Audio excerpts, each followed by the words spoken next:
So I firstly like to introduce Harry Abdurrahman, who was the Additional Secretary, Head of Export at Ministry of Commerce, Government Bangladesh.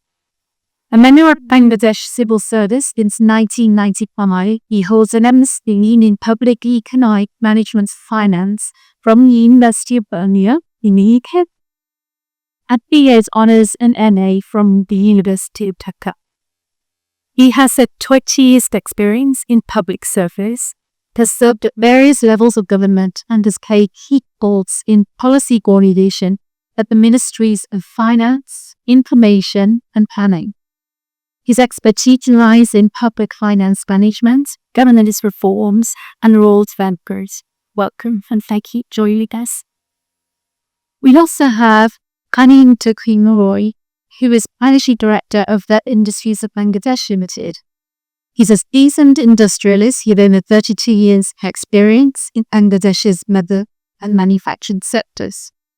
He leads the R&L group of industries, a prominent diversified conglomerate with operations in leather, footwear, garments, agro, energy and fashion sectors. So great experience. Under his leadership, R&L has bought global partnerships, including joint ventures with renowned Italian and Japanese brands.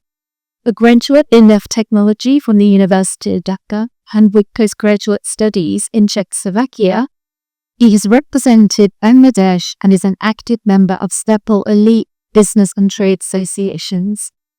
He's also served as the Honorary Consul of Belarus in Bangladesh. He contributes significantly to industrial development and international business operations. Welcome. Thank you for joining us. And finally, we have Dr. Elisa Maria, who is a reader and professor at Aston University in the United Kingdom. He's also project director for the Leathertrace Bangladesh project. His main research focus around sustainability and sustainable development law, including human rights, flight justice, social impact, net zero, and decarbonisation. He's contributed several research and knowledge exchange efforts under these topics. And Elisa's work is distinguished by its leadership of high-impact projects and policy research initiatives in collaboration with governments and public institutions across Global South. In their projects, it address pressing sustainability challenges in key sectors, generating policy blueprints that support climate governance, social equality, and sustainable industrial development. Through this work, he's helping to shape national strategies on enhanced sustainability practices and environmental compliance through cross-sector partnerships that empower local institutions to respond to global climate and sustainability policy demands. Welcome, please. Okay, with that done, I want to move on to some questions. And I'd like to start with you, if I may. Is the right car? From a policy perspective, what do you believe are the major regulatory gaps that are currently preventing mainstream adoption of traceability systems in Bangladesh's export-oriented industry? And how can the government incrementally mandate traceability, crucially disrupting leather industry operations?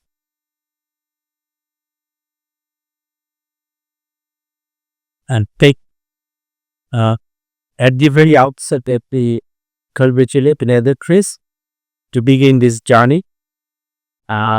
And also, let me also acknowledge the distinguished presence of my friend, colleague, and esteemed bureaucrat, Mr. Saiful Islam, Chairman BC. And I again thank Leathertrace to put together industries, policymakers, media, and academia to discuss a topic which has dire importance not only in the economic group but also employment generation.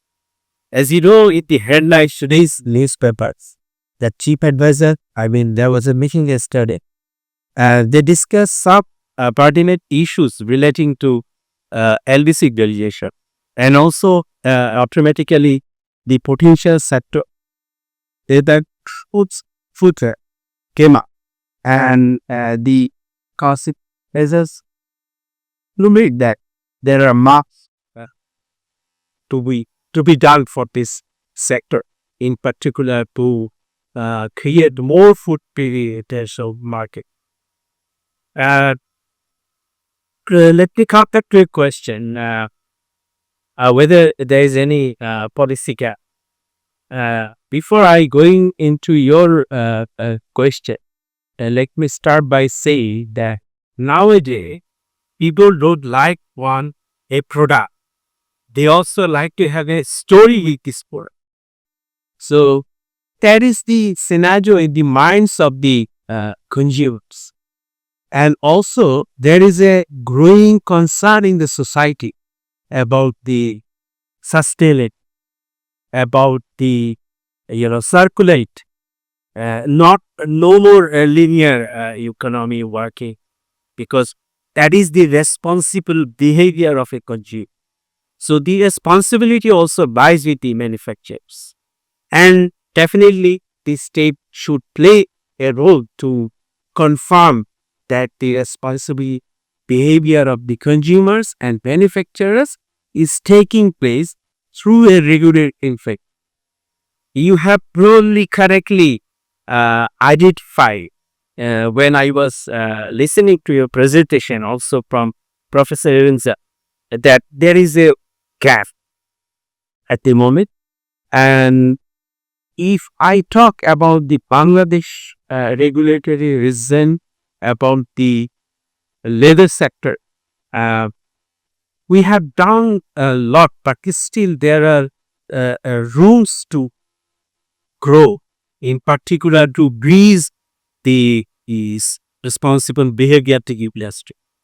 The reason I am saying this, that in particular there is not any framework for traceability in Bangladesh. Number one. And number two, if I talk about the laws, environmental laws and some other relevant laws which confirm the sustainability in any manufacturing practice, probably still there are some gaps. So I would like to see that this project take a diagnosis to particularly pinpoint what are the gaps in policy and regulations. But of course, if I answer to the later part of the question, that what could be done to minimize this gap. Before going there, let me also acknowledge some fact that first, there is not much awareness in the industry. Also, there is not much awareness in the government to create such an environment where we can see traceability is there, where we can see the good manufacturing practice in place. Second, I should say technological inadequacies, because whenever you talk about the traceability, it is the physicalization. The information should be put together around the table, and you can just pick up the required information for your sustainability purpose or for your, responsibility to the environment. So altogether needs technological, advancement. And again, finally, I should say that we need to add some burden in our shoulder. I mean the government to help the industry to grow, because it also incurs some extra cost on their manufacturing. So for this additional cost, if it does not, get the return from the market, then someone is to be there, like the government or the state, to help the industry to minimize this cost. So for any responsible behavior, if there is a additional cost, we the state, we the international community should come forward together to help industry to come out of this problem. So I think these are the some issues we have in presentation tried to manifest, but I think a proper diagnosis need to undertake to pinpoint the gaps and and also identify the interventions so that we can really create a responsibility in the industry for tracing. Because now if you look at the e-commerce market, be in EU or USA or UK, the growing demand is that there should be traceability, as has been said by the General Secretary of Compass, that there are a lot of research taking place in the world in terms of environmental protection and in terms of sustainability, in terms of circular economy. That some of examples he has mentioned, that digital product passport, digital factory passport, and end use responsible for any product. So in textile nowadays, it is not uh, ending with only traceability, but also going to be end use of a program. So same should be taking place for the leather, and I am sure that today's journey, it is just begun, will of course conclude with some policy recommendations which can be useful for our industry. Thank you. Wonderful. I think you touched on a couple of key points there. The framework, understanding what framework is really essential. But technology, and I would say, it's about the information, not about the method of delivery necessary. So I always talk about traceability and advise people to use the business information that they already have at their disposal. So they already have invoices, they already have dispatch notes of shipping notes. Most of that information will be contained in those documents that you need to be able to pass on at assurance of ownership. Because that's what we're doing. We're doing chain the custody and management of material moving to one owned party and the next owned party that establishes that traceability. Doesn't necessarily have to be high technological to do that, as long as you've got all the data that you need. So I take on board your point, because I think that's really important. Thank you. Mr. Mumai, as a leader in the manufacturing sector, from an industry owner's perspective, obviously you have a broad experience here. What key policy or regulatory bottlenecks and barriers do you see were attempting to implement traceability solutions across your own supply chain? I mean, are there real world barriers that you're facing already? And how can finance institutions and others help you to overcome those barriers? Thank you, Deborah. Actually, the traceability before it was essential for the niche market. Now, all the global market, they are climate conscious, ethical practice conscious, traceability conscious, very conscious. So traceability is very, very important if we go in the international arena for our labor. But one we have to understand that we have both the long tradition of, like just if we can say about the welfare of the animal, because the animal in our country, they are all domestic, and they take care the that the animal like their family member. So that is there's a total ethical practice for growing the animal, for beating the animal, which is the most important thing. Because we are not making any deforestation for the animal grazing or something like this, because in our land is very fertile. So what we do for the grazing, for the for the animals, they are making the grass cut 3-4 times in a year, so which is sufficient for feeding the animals. Very nice. And traceability is very, very important for our food supply chain also. If the animal are being like they can make some antibiotic, some other medicine for fatting them, it's also very bad practice for the animals. But if that our domestic animals like a cow or buffalo or goat, they do very each other, very organic way.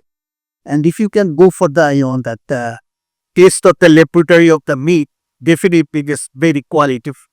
But we have put some symbolic farming is not that professional there. The funding, that in our experience, the NEAT standard and also skill standard is not up to the mark. So now most important, we have bought actually all ingredients in our government sector. Like what animal husbandry, like livestock ministry, their biggest drop. And the government is very much, careful about the livestock. Every year they are putting huge part for the welfare of the animals. Like they are giving free Ostop vaccine, they are giving some injection which is free. Because when we are young, we found there was a foot and mouth disease was more and more. And they village quality used to come with some Ayurvedic treatment. They talk something itty appeared, they take lot of insect from the cow. But that is over because of the government contractors for the funding and vaccination, all these things. Now actually what is important thing is this. Our livestock ministry, they can make one bureau for the all the as for example Gulab Jandi we have got 5 cows. That definitely the cows or buffaloes or goat, definitely they are be connected with the animal husbandry office or livestock office where they can get all the treatment and everything. If we can make some tag or whatever, just we have to identify the Gulabjan, it is from Ustia area, the tag number is this. So everywhere the animal husbandry office need to have one database. Just this way we can start primary. Then before the slaughter in the animals, the veterinary doctors, because they are professionally internationally recognized, they can take the certification. This type of animal, these animals, the tag number so and so is slaughtered with a very good health condition. So this way we can keep very easily. I think in our country, the government nationalists and systems, everything is very there nicely, but we need to have integrated program like under the leadership of, as for example, like Commerce Ministry. They can make the integration with Livestock Ministry.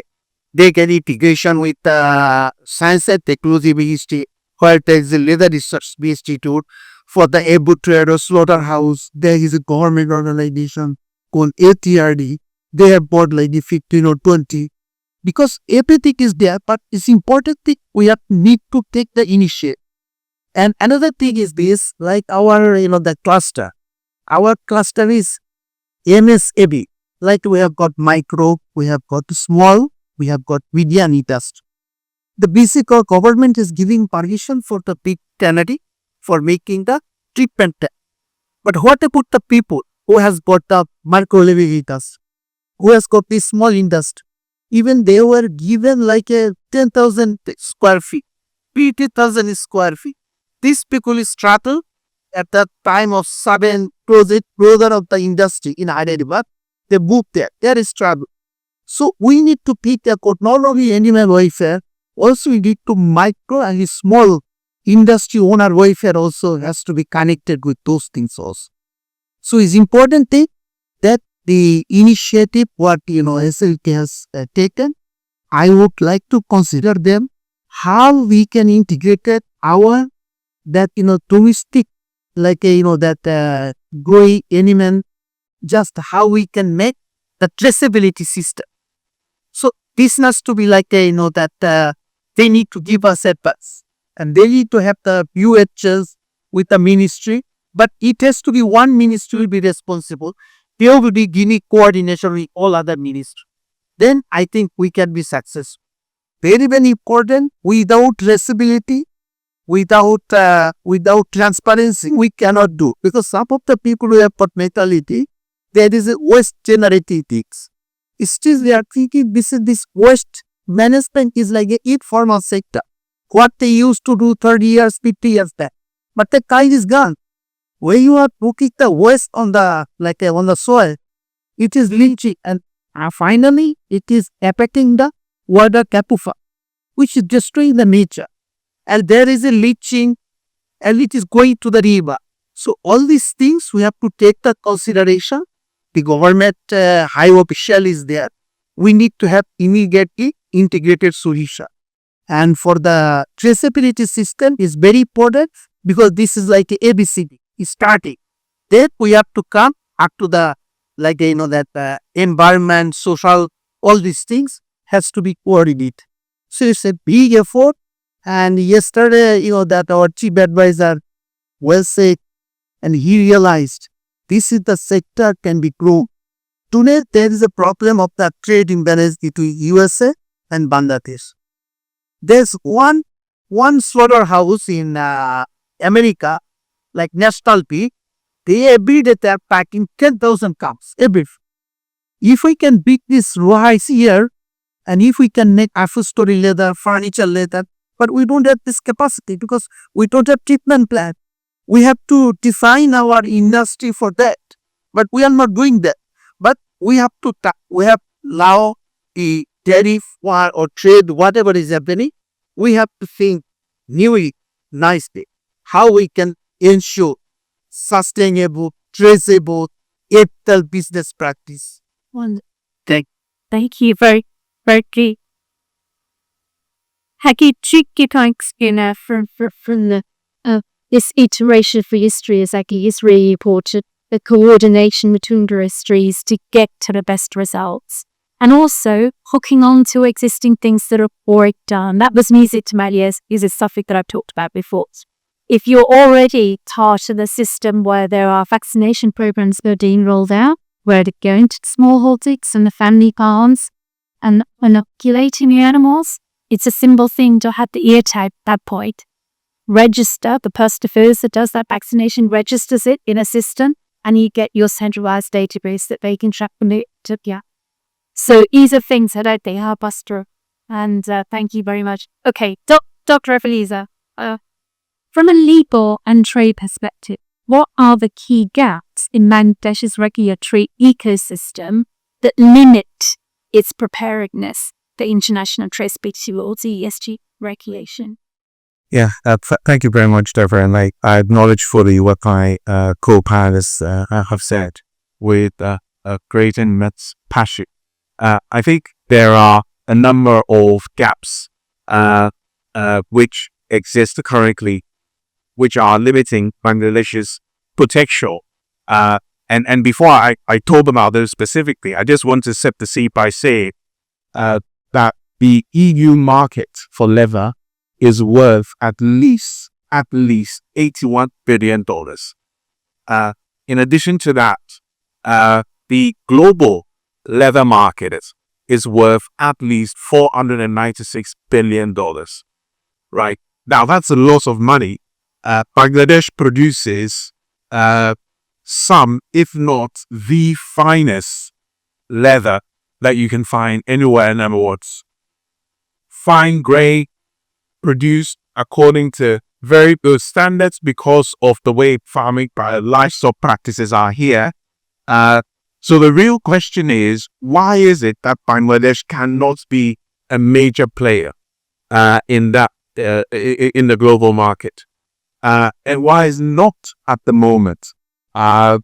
Recent research suggests that Bangladesh loses at least $10 billion every year for not realizing its fullest potential when it comes to exporting that.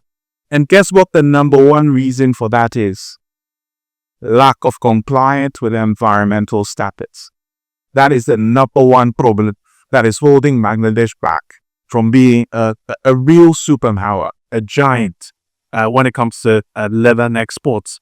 And so the discussion we're having here today is really, really important because it's going to help I think for us to help to create a policy framework that is going to accelerate the adoption of traceability technologies in order to satisfy the requirements of compliance. So there are few gaps that I can see which are limiting the Bangladesh's potential when it comes to trade. The first one is the lack of a binding law on traceability. So one of the things that are needed is a law that is binding, which requires end-to-end traceability within the value chain. Now, of course, that law cannot stand alone.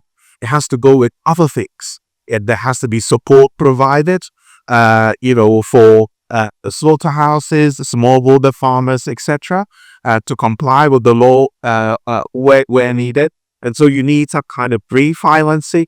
You also need the necessary tax breaks. You also need the necessary subsidies, etc. To go with that. But the law is important because without the law, it's very difficult to compel people to adopt the practices that are required and the digital technology that is required to effect the right change. I think Lizan talked about that when he shared this presentation about the resistance, right? To change technological adoption. My co-panelists have talked about the fragmentation when it comes to institutional responsibility. The idea that, of course, you've got the government machinery and the bureaucracy, and there are different parts of that bureaucracy and government machinery that are in charge of different things. But there is the need for a coordination. So a coordinated body that will coordinate the enforcement of these laws and measures around traceability. And whether that only is within the Ministry of Commerce or within the Ministry of Industry or elsewhere, there has to be a coordination that brings all of the different agencies and ministries and institutions together to help implement that particular law. And then the final thing I wanted to mention really was something that I see across the Global South in the projects that we're delivering, which is that Global South governments need to do better and connecting their initiatives to promote trade with sustainability and climate change policies and the need to address those. So usually what you would find in a lot of Global South countries is that governments come up with policies and initiatives to promote trade on the global stage and to push their products in other global markets. And that's fine. That's fantastic. What is missing is that those initiatives need to be connected with basically a narrative and a story that talks about how the country is gated to comply with international obligations around the environment and also around labor practices.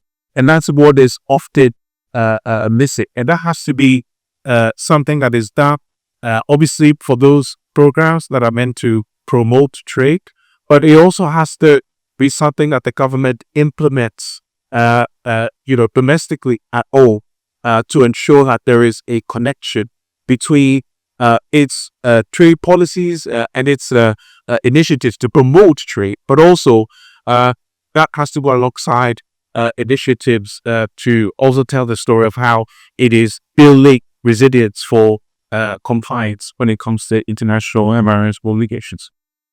Interesting. Okay. I think in lawmaking, the usual flaw with that is that at the same time as making a law, the implementation measures aren't considered. How will that law be met? What framework will be there to support the stakeholders that are affected by that law, intermediate? And we know it in the leather industry. You don't do something until you are forced to do. But you don't force people to do something that needed to be implemented, especially in this time. So support packages are really important in that process. And again, bringing everybody together to think about these things and mirroring the trade expectation with the ability to meet that potential through compliance. It's great stuff. Okay, Mr. Rahid Khan, let me ask you another question. Maybe it's a bit late for you. Do we have any ongoing or planned initiatives already within the OSP scholars to integrate traceability into that national export policy, especially given the tools?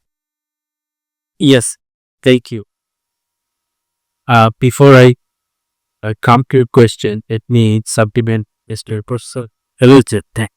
The law is important to have traceability in this.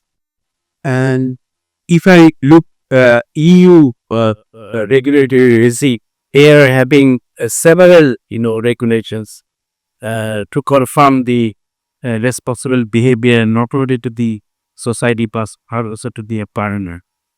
So Bangladesh is of course in need of law to ensure the proper implementation of traceability for its leather goods, not only leather goods but also other products. Textile is also there. Also add way to reach out the international market. But framing law is something threatening sometimes. We have it wonderfully environmental preservation law, but how law we can comply with is a question. There are some parameters in the environmental protection law. Some of them are too easy to be a statist. In short, I can say some of them are too easy that I can furnish. So there's a debate, and we need to strike a balance between the protection of our environment, transgenerational, the distribution of our depleting wealth, also our industry. So to have this kind of balance, I think in a traceability law, having a framework will be instrumental. I mean, it will probably going to strike a balance between environmental law and industry inquiry.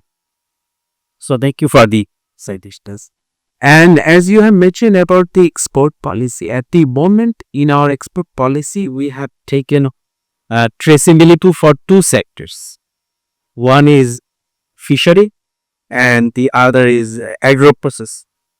And in recent time, from the Business Promotion Council under the Ministry of Commerce, they have initiated a project to pilot e-traceability for fisheries.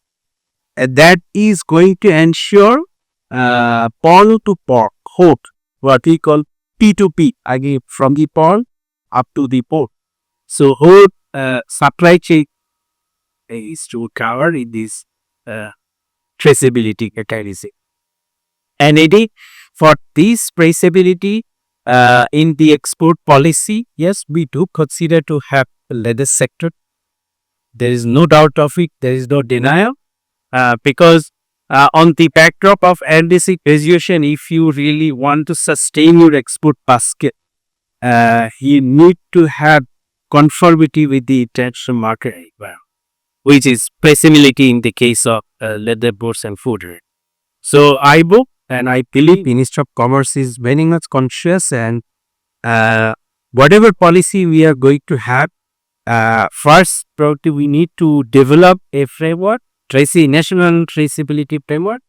Then of course the export policy, which is being updated every 3 years. And also we have industry policy, which is under the process of update for next couple of years. So altogether, I mean, LOE export policy and industry policy all should be synergized to ensure the traceability. And before going into that, we need to have some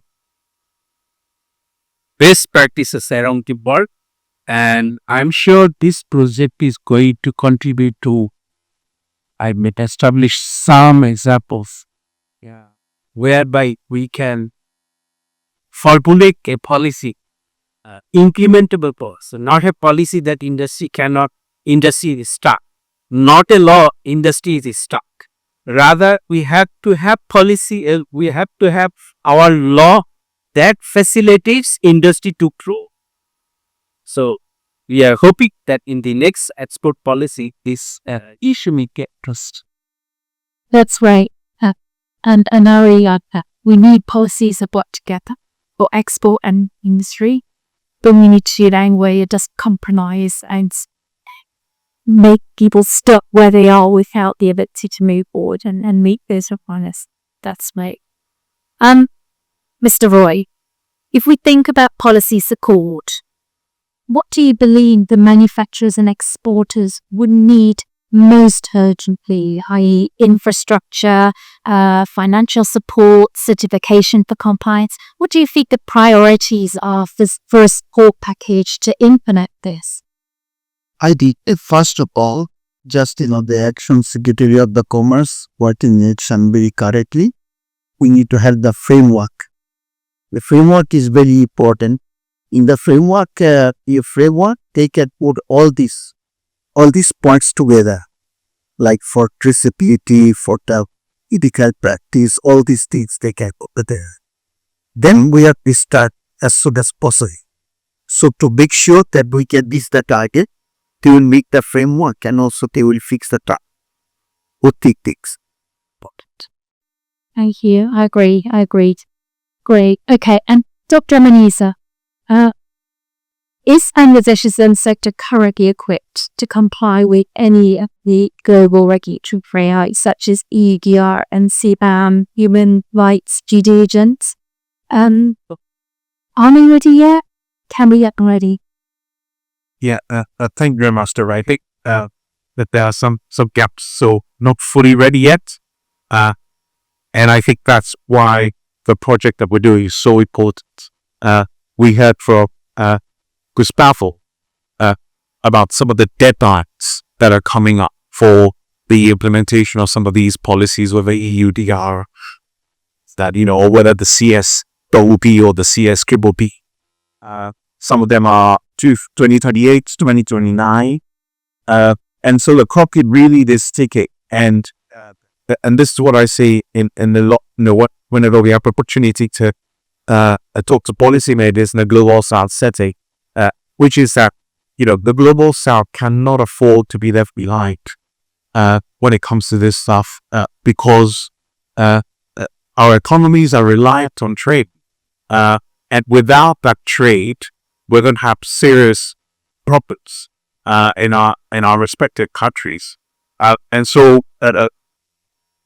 we have to obviously have a look at the clock. Bangladesh is not ready yet to meet all of those requirements. So for example, when it comes to the EUDR, we've talked about what that is. Obviously a base requirement is to have the capability, a digital capability to be able to demonstrate that leather products that are being imported into the EU market from Bangladesh are deforestation free. And that requires geolocation technology, i.e. the traceability technology that doesn't exist currently, as we heard very particularly from Biza and from yourself, Deborah, as well.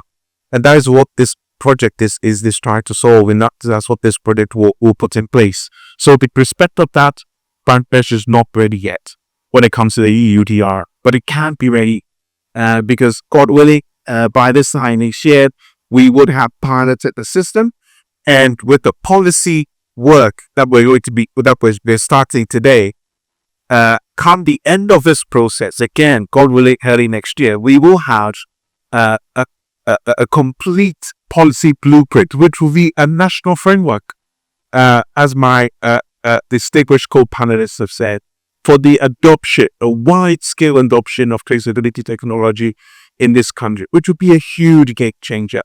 And so, not ready yet in terms of EUDR, but we can be ready.